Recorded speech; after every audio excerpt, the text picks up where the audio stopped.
देखा जा रहा है जिस तरह से अब जेडीयू की बात कर लें या टीडीपी की बात कर लें तो अब अपनी मांगे खुलकर सामने रख रहे हैं, क्योंकि अभी जो है वो किंग मेकर के रूप में दिखाई दे रहे हैं। और ऐसे में एक तरह से प्रेशर भी देखा जा सकता है बीजेपी पर।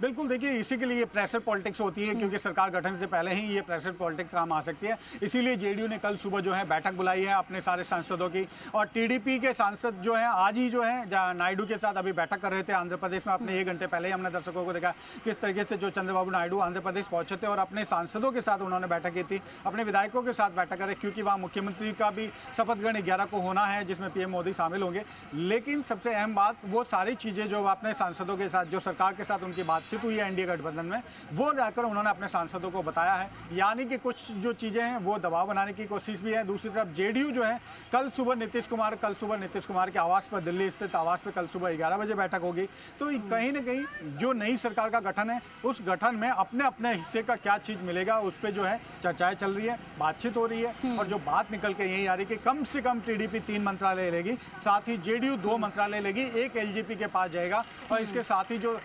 एक बड़ी और बात निकल के आती है कि लोकसभा अध्यक्ष का जो पद है बीजेपी अपने पास रखना चाहेगी, इसके बदले में वो सिविल एविएशन देने को तैयार है। जो हमारे पास जानकारी निकल के आ रही है, लोकसभा का अध्यक्ष का पद चूंकि फिलहाल ओम बिरला के पास था, और शायद जो हमारे पास जानकारी निकल के आ रही है, सूत्र यही बता रहे हैं कि ओम बिरला फिर से लोकसभा अध्यक्ष बनाए जा सकते हैं, क्योंकि वो पीएम मोदी के साथ ही पूरे एनडीए के लिए, बीजेपी के लिए एक बड़े कह सकते हैं कि उनके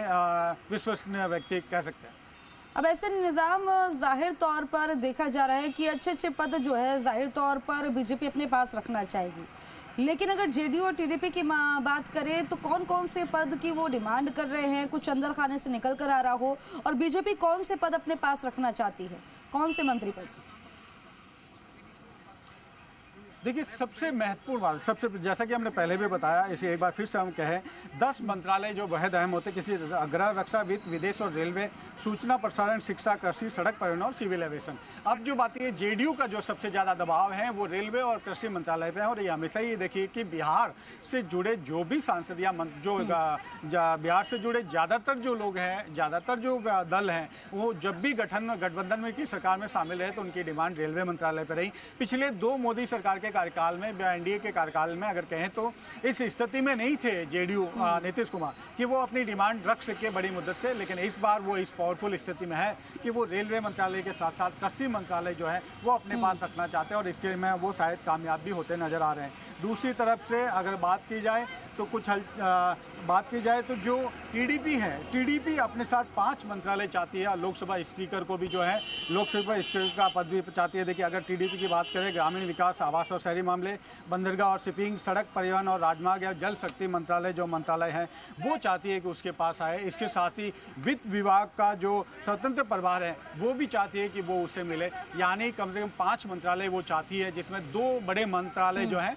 सड़क परिवहन मंत्रालय वो चाहती है कि उससे मिले। इसके साथ ही अगर बात की जाए तो वो वित्त मंत्रालय का स्वतंत्र प्रभार चाहती है, यानी कि 2 बड़े मंत्रालय में उसका भाग हो, बाकी 3 छोटे मंत्रालय वो लेने को तैयार है। लेकिन बात यही है कि बीजेपी चाहती है कि 5 सांसदों पे 1 मंत्रालय मिले, वहीं जो टीडीपी और जेडीयू हैं उनके अंदर खाने यही है कि हम 4 सांसदों पे 1 मंत्री पद जो है ले। अगर इस तरह से होता है तो जेडीयू 3 मंत्री पद हासिल कर पाएगा, तो दूसरी तरफ जो है टीडीपी कम से कम 4 मंत्री पद हासिल कर पाएगा। तो टीडीपी 5 मंत्रियों का इसलिए भी कह रही है कि 5 मंत्रालय इसलिए भी, ताकि कम से कम जब वो बार्गेनिंग करे तो 4 पे आकर बात ठहर जाए। तो फिलहाल ये सारी चीजें कवायद हैं, कल बैठक होगी। जाहिर तौर पर बैठकों का दौर अभी खत्म नहीं होगा, निजाम ऐसे में और भी बैठकें होंगी, लेकिन इस बीच ये भी जानकारी कि जिन राज्यों में चुनाव, उन राज्यों में जीते हुए मंत्रियों के साथ कुछ हारे हुए मंत्रियों को भी दोबारा मंत्री बनाया जा सकता है, ऐसी भी कुछ जानकारी निकल कर आ रही है क्या? बिल्कुल, देखिए कि अब जैसे उत्तर प्रदेश में 1 साल बाद चुनाव, 2025 में चुनाव है, दूसरी तरफ महाराष्ट्र में अगर कहें तो, और इसके साथ ही अगर बात करें झारखंड में चुनाव है, तो सरकार बेशक बीजेपी नहीं चाहेगी कि वहां पर जो है मैसेज गलत जाए, या फिर उनके जो कार्यकर्ता है या उनके जो नेता लगातार जमीन पे काम कर रहे हैं उनमें कोई कमी आए। ऐसे में देखिए कि सबसे बड़ा जो कदम उठा सकती है बीजेपी, वो अगर बात की जाए तो सबसे बड़ा अगर कहें तो अमेठी के मामले में उठाया जा सकता है, जहां से अगर कहें तो जो मंत्री है